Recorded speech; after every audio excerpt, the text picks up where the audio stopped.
Demo massa Asosiasi Pemerintah Desa Seluruh Indonesia, APDESI, berlangsung ricuh di depan gedung DPR Jakarta Rabu siang. Sejumlah massa aksi membakar spanduk hingga melemparkan batu ke dalam kompleks gedung DPR di Jalan Gatot Subroto, Jakarta. Bahkan massa masuk ke ruas tol dan sempat memblokade jalan. Dalam aksinya, massa mendesak revisi Undang-Undang Desa disahkan yang berisi kenaikan anggaran dana desa, peraturan pilkades, dan juga masa jabatan 9 tahun bagi kepala desa. Harus ada kepastian hari ini. Paling tidak ada undangan dari Ketua DPR RI untuk pemerintah, untuk membahas revisi undang-undang ini. Kalau ada undangan hari ini, maka kami akan sangat berterima kasih ketua-ketua. Petugas kepolisian dari Polres Metro Jakarta Pusat dan Polda Metro Jaya berusaha meredakan aksi massa. Dari Jakarta, Stephen Patinama, Seto Pratomo, Sadu Santo, iNews melaporkan.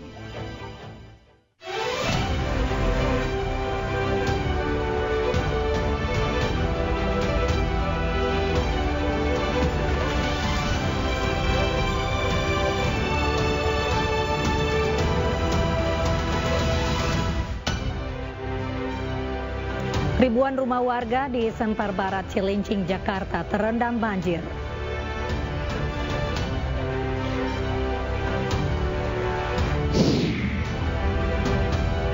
Calon Wakil Presiden 2024 Mahfud MD resmi menyatakan mundur dari Kabinet Joko Widodo.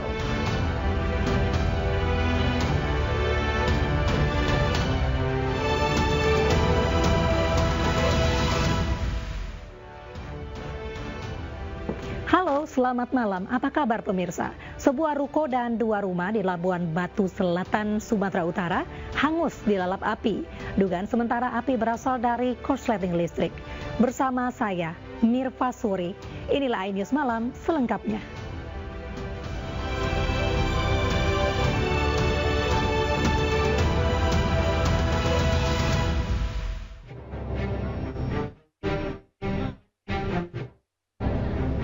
Kobaran api melalap sebuah ruko dan 2 rumah yang berada di sebelahnya. Peristiwa terjadi di pinggir Jalinsung Cikampak, Labuan Batu Selatan. Kejadian ini sontak menjadi tontonan warga setempat maupun pengendara yang melintas. Ini masih diusahakan untuk memadamkan api supaya tidak merembet ke rumah-rumah yang lain. Berapa unit yang terbakar, Pak Kadus? Sampai saat ini belum ada informasi, belum dipastikan berapa unit terbakar. Cuman yang saya tahu masih ada 2. 1 ruko terbakar, 2 rumah papan. 4 armada pemadam kebakaran Kota Pinang dan Pos Cikampak diterjunkan untuk memadamkan api. Dugaan sementara, api berasal dari korsleting arus listrik. Meski tidak ada korban jiwa, namun kerugian mencapai 600 juta rupiah. Dari Labuan Batu Selatan, Sumatera Utara, Randi Kurniawan, iNews melaporkan. Pemirsa, polisi masih menyelidiki penyebab ledakan yang terjadi di Rumah Sakit Semen Padang Selasa sore kemarin. Sementara untuk kepentingan penyelidikan, pihak operasional rumah sakit dihentikan sementara.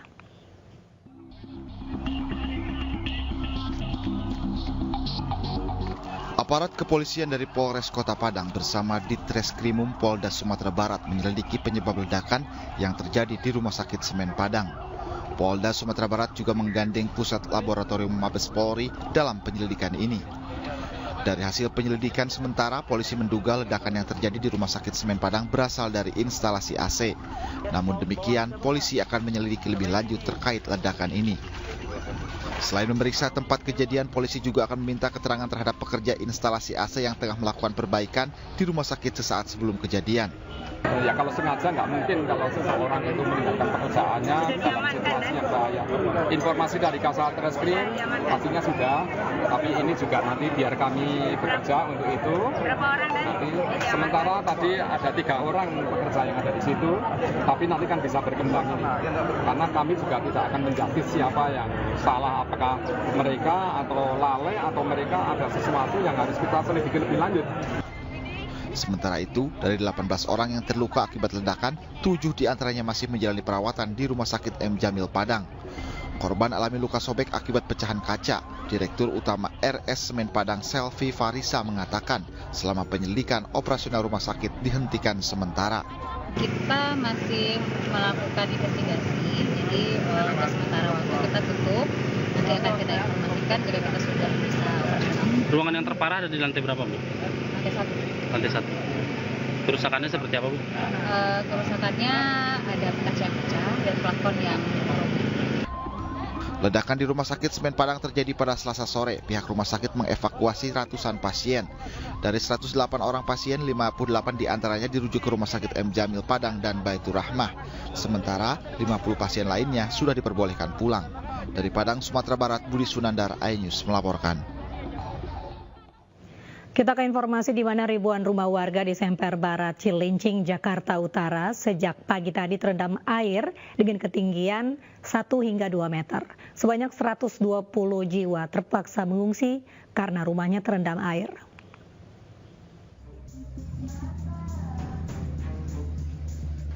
Hujan yang mengguyur DKI Jakarta sejak Selasa malam hingga Rabu pagi membuat ribuan rumah di kawasan Semper Barat, Cilincing, Jakarta Utara terendam banjir. Sejumlah kendaraan yang melintas mengalami mati mesin karena mesin sepeda motor terendam banjir. Air merendam pemukiman warga dengan ketinggian 1 hingga 2 meter. Sejumlah warga terpaksa harus dievakuasi oleh petugas Badan Penanggulangan Bencana Daerah. Hingga Rabu siang, tercatat sebanyak 120 orang warga yang rumahnya terendam banjir terpaksa mengungsi ke rumah susun Embrio Semper Barat, Cilincing, Jakarta Utara. Karena banjir rumahnya. Air udah masuk dalam rumah? Udah seruput tadi pas ditinggal. Seruput. Nah, itu perabotan rumah udah ada yang kerendam dong berarti? Banyak yang kerendam, baju-baju, apa, ya banyak. BPBD Jakarta Utara menyediakan perahu karet untuk melakukan evakuasi terhadap warga yang ingin mengungsi. 2 perahu, karena banjir yang sangat tinggi, cukup tinggi lah, sedadanya orang dewasa. Dan alhamdulillah dengan evakuasi selesai itu dengan korban, lansia, serta dan anak-anak. Dan alhamdulillah kita pindahkan ke titik pengungsi dari rumah korban sampai ke titik pengungsi rumah rusun Embrio. Tim BPBD masih siaga jika nantinya hujan deras kembali turun, maka ketinggian air yang merendam pemukiman warga akan kembali tinggi.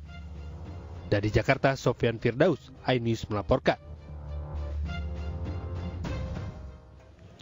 Pemirsa, viral di media sosial video seorang warga yang membentangkan spanduk di depan iring-iringan presiden diduga dianiaya oleh Pas Pampres. Warga membentangkan spanduk berisi dukungan untuk paslon Ganjar Mahfud.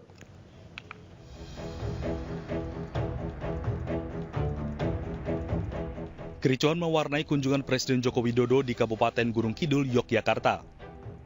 Aparat keamanan mengamankan seorang warga yang membentangkan spanduk bertuliskan dukung ke Ganjar Pranowo. Aksi itu dilakukan tepat di depan iring-iringan rombongan Presiden Joko Widodo. Aparat keamanan yang diduga berpakaian preman langsung mengamankan tulisan tersebut dan menggiring warga ke pinggir jalan. Usai kejadian, warga tersebut terlihat memegang bagian wajahnya sambil menahan sakit dan dimarahi oleh seorang yang diduga Pas Pampres. Namun hal itu dibantah oleh pasukan pengamanan presiden dan mengatakan yang melakukan penganiayaan mengenakan pakaian sipil dan bukan Pas Pampres. As Intel Pas Pampres Kolonel Herman Taryaman menyatakan bahwa tidak benar anggota Pas Pampres telah menganiaya warga di Gunung Kidul. Selain itu, Herman juga menegaskan bahwa pria yang menganiaya warga bukan anggota Pas Pampres. Video amatir ini viral di media sosial saat seorang yang diduga aparat sedang memarahi warga tersebut. Muncul Ketua DPRD Gunung Kidul, Enda Subekti Kutarningsih, yang membela warga. Sehingga kejadian itu berlangsung di saat kami perjalanan pulang ke Kabupaten Gunung Kidul. Nah, di saat kami mendapatkan kabar salah satu warga kami ditahan bahkan dianiaya, saat itu juga saya telepon Polres Gunung Kidul melalui Intel Polres. Apakah yang melakukan dari Polres? Dijawab ternyata bukan. Karena bukan, maka saya telepon yang saat itu melaporkan kepada kita untuk minta perlindungan dan bantuan. Ternyata memang bukan dari Polres saat itu. Saya menelpon kasih Intel Kodim saat itu. Karena sebelum penangkapan, warga masyarakat yang ada di situ digeledah bajunya, kemudian yang berkaos Ganjar Pranowo diminta untuk pulang. Usai kejadian, warga yang diduga dianiaya oleh aparat itu akhirnya dibawa pergi oleh Ketua DPRD Gunung Kidul dan langsung menjalani visum di RSUD Wonosari.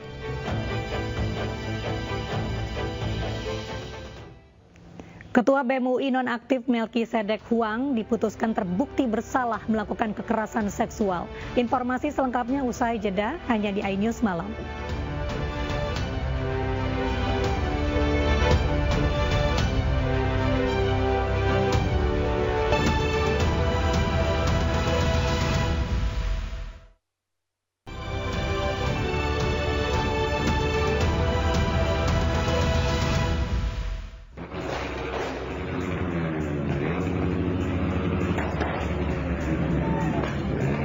Video amatir merekam saat anggota geng motor membuat onar di kawasan Ring Road Medan, Sumatera Utara. Diduga, gerombolan geng motor yang baru selesai menghadiri acara pesta karnaval menggeber sepeda motornya untuk memancing keributan kelompok lain. Polisi langsung menyisir lokasi dan menangkap sejumlah anggota geng motor yang didominasi pelajar. Sebanyak 108 diamankan dan diboyong ke Mako Polsek Sunggal. Dari ratusan anggota geng motor ini, didapati 44 sepeda motor yang tidak dilengkapi dokumen. Sementara 2 anggota geng motor terpaksa diproses hukum dan dikenakan undang-undang darurat karena terbukti membawa senjata tajam.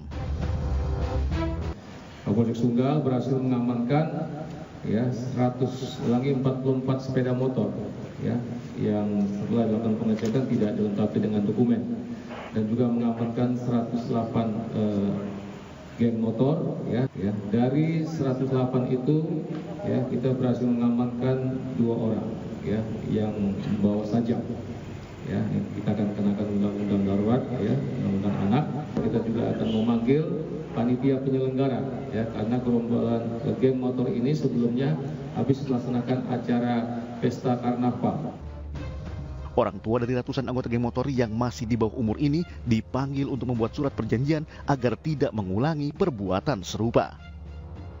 Dari Medan, Sumatera Utara, Ahmad Ridwan Nasution, iNews melaporkan.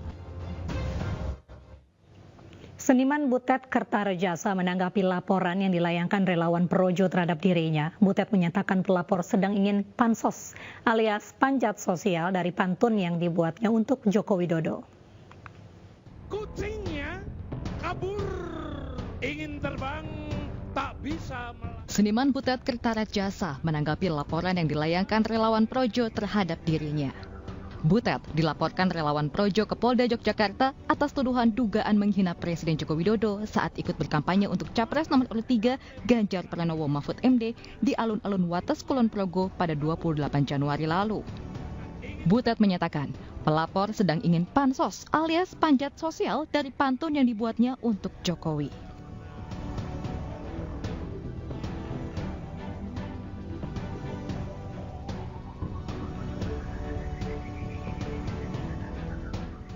Butet dianggap menghina Presiden Jokowi. Ia dituduh melakukan ujaran kebencian, pencemaran nama baik, dan perbuatan tak menyenangkan. Tim Liputan iNews melaporkan. Jubir TPN Ganjar Mahfud Aiman Wicaksono melaporkan penyitaan ponsel miliknya ke Ombudsman Republik Indonesia Rabu siang. Penyitaan ponsel Aiman yang berstatus saksi dianggap tidak wajar dan tidak sesuai prosedur.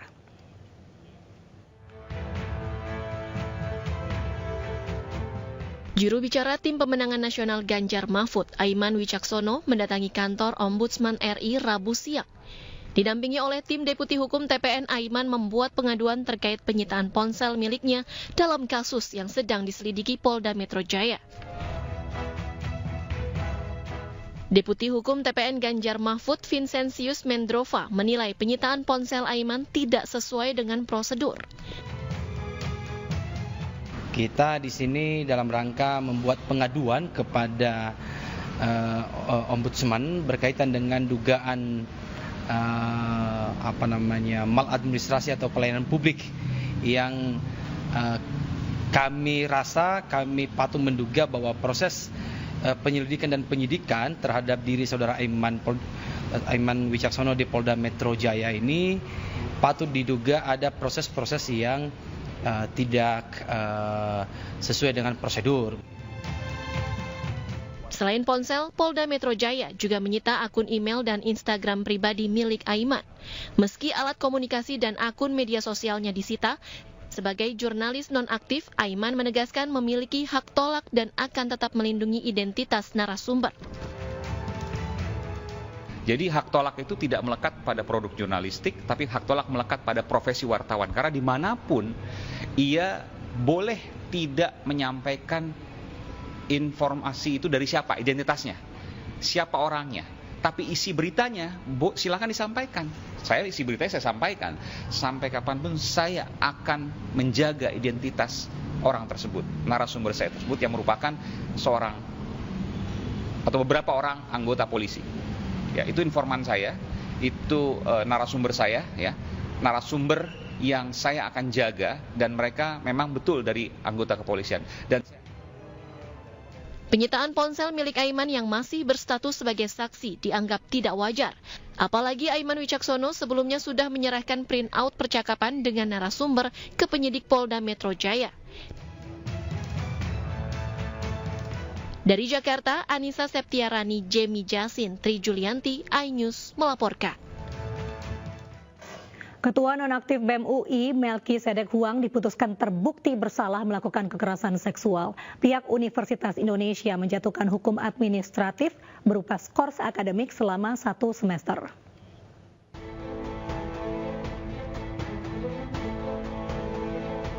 Ketua Nonaktif BEM UI, Melki Sedek Huang, diputuskan terbukti bersalah melakukan kekerasan seksual.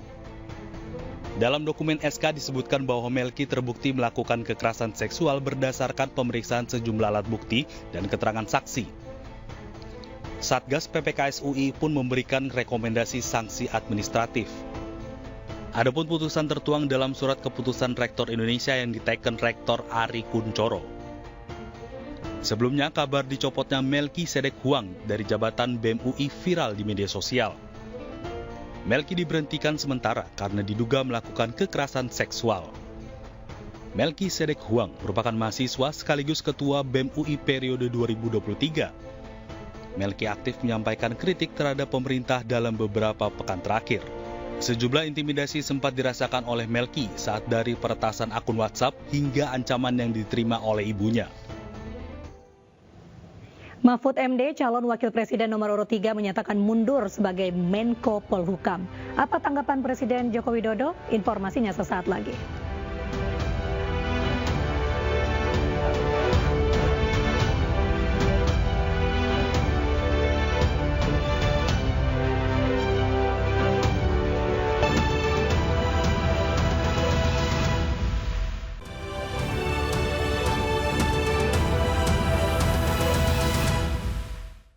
Pemirsa, isu terkait pengunduran diri Mahfud MD sebagai Menko Polhukam dalam Kabinet Menteri direspon Presiden Joko Widodo yang mengatakan belum mendapatkan laporan resmi.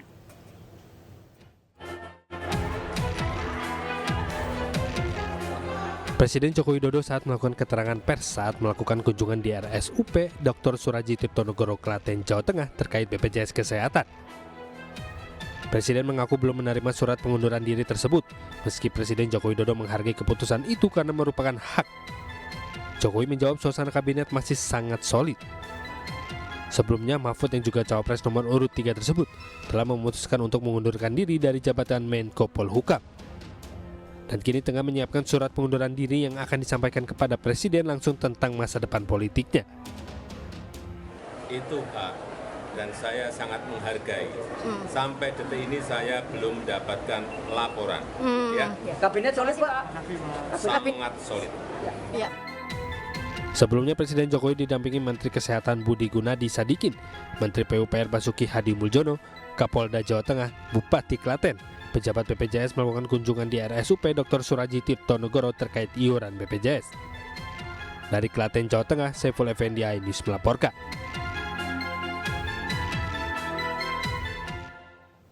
Sebelumnya, pemirsa, Mahfud MD resmi menyatakan diri mundur sebagai Menko Polhukam. Mahfud akan menyerahkan langsung surat pengunduran dirinya kepada Presiden setibanya dari kunjungan kerja di luar kota. Saya akan pamit baik-baik dan saya akan sampaikan surat ini begitu saya dijadwalkan diterima oleh Presiden. Mahfud MD mengundurkan diri sebagai Menko Polhukam. Pengunduran diri Mahfud disampaikannya secara langsung saat giat kampanye di Lampung, Rabu siang.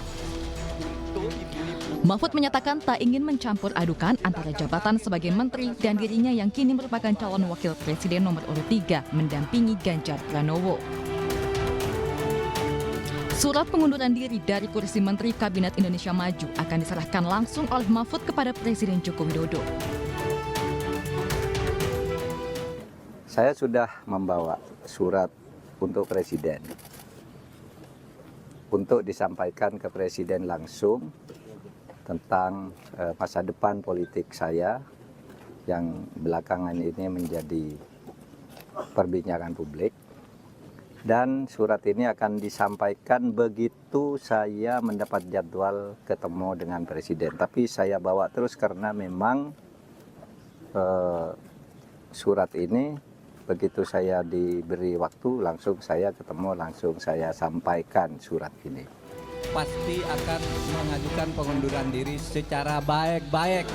Mahfud sudah menyatakan niat mundur sebagai Menko Polhukam pada acara Tabrak Prof di Semarang 23 Januari lalu. Mahfud juga menerangkan dirinya telah mengemasi barang-barang pribadi dan siap keluar dari rumah dinas menteri. Tim Liputan iNews melaporkan.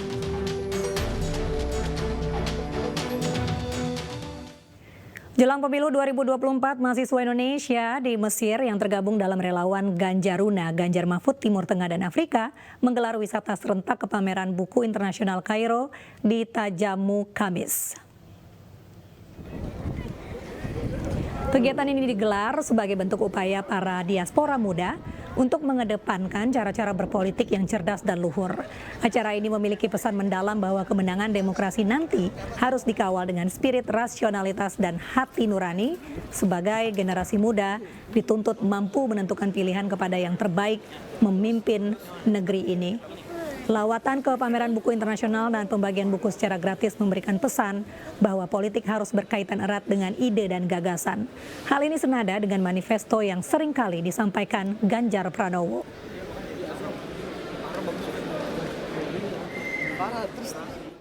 Caleg DPR RI Dapil Jawa Timur 1 Angela Tanusudibyo berkesempatan menyapa warga Kecamatan Waru di Sidoarjo, Jawa Timur. Pengentasan kemiskinan dan peningkatan kesejahteraan masyarakat jadi fokus utama Angela jika terpilih jadi wakil rakyat.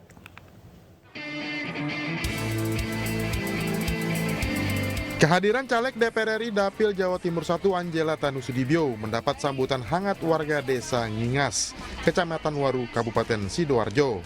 Dengan ramah dan penuh kehangatan, Wakil Ketua Umum Partai Perindo Bidang Ekonomi Digital dan Kreatif ini menyapa warga yang hadir.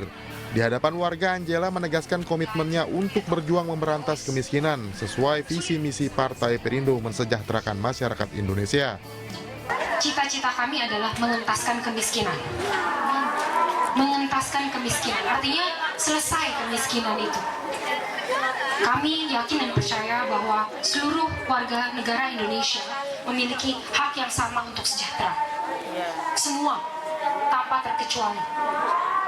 Itulah yang kami perjuangkan. Dalam kesempatan ini, Angela juga mensosialisasikan tata cara pencoblosan surat suara pemilu 2024, serta menyampaikan visi misi Capres-Cawapres Ganjar Pranowo Mahfud MD. Dari Sidoarjo, Jawa Timur, Yoyo Agusto, iNews melaporkan. Debat pamungkas, 3 capres kembali bertemu di panggung debat. Data yang Bapak katakan salah, silahkan Anda bantah di sini. Semakin sengit. Apa penjelasan Pak Prabowo soal itu semua? Ini menyangkut keselamatan kita. Jangan karena ambisi pribadi kita menghasut dan menyesatkan rakyat. Saya tidak rela. Bersama Abraham Silaba, Anissa Dasuki. Debat pamungkas Pilpres 2024, Minggu 4 Februari, pukul 4 sore. Live di iNews.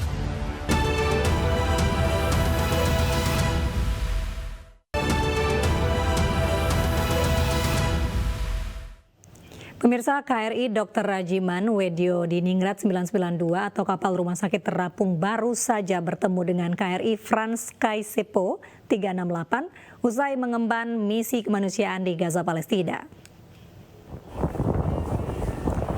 Dalam perjalanan menuju tanah air usai menuntaskan misi perdamaian dunia PBB di Lebanon, KRI Frans Kasipo 368 dalam lintas laut Cochin, India menuju Batam melaksanakan passing dengan KRI Dr. Rajiman Wedyo di Ningrat 992. Kapal Rumah Sakit TNI Angkatan Laut KRI Rajiman Wedyo di Ningrat 992 tergabung dalam Satgas Port Visit Mesir 2004 tengah melaksanakan misi kemanusiaan pengiriman bantuan untuk para korban konflik di Gaza, Palestina.